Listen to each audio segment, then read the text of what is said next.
మేమైతే రేణిగుంట బస్ స్టాండ్లో దిగేసాము. మమ్మల్ని తీసుకొని వెళ్ళడానికి మా వారు వచ్చారు. ఇక మా డాడీ అయితే పని ఉందని చెప్పాను కదా, ఇంక పనికి వెళ్ళున్నారనమాట.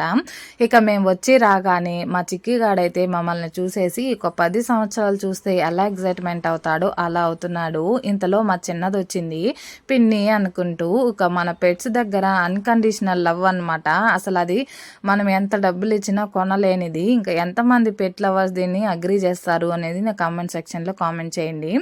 ఒక పెట్ని మనము ఎంతలా ప్రేమిస్తే అది తిరిగి మన వాళ్ళని అంతగా ప్రేమిస్తుంది అని అనడానికి ఒక సినిమానే తీశారు కదా, ఇంకేం కావాలి. ఇంకా మేమైతే మంచిగా పొద్దున్నే టిఫిన్ చేసేసి అక్క వాళ్ళ ఇంటికి అయితే వెళ్తున్నాము. ఇది వచ్చి షార్ట్ కట్ అంట, మా చిన్నది తీసుకొని వెళ్తుంది. అక్కడ ఎండలకి మా చిక్కి అయితే అస్సలు తట్టుకోలేకపోయింది. తిరుపతిలో మామూలుగా లేదు ఎండలు. ఇంకా మధ్యాహ్నం తిన్న తర్వాత అమ్మ దగ్గర గోరింటాకు పెట్టుకుంటున్నాము అందరు తలలకి. ఒక ప్లేస్కి వెళ్ళాము. ఆ ప్లేస్లో ఒక ఎక్స్పీరియన్స్ గురించి నేను నెక్స్ట్ వీడియోలో షేర్ చేస్తాను మీకు.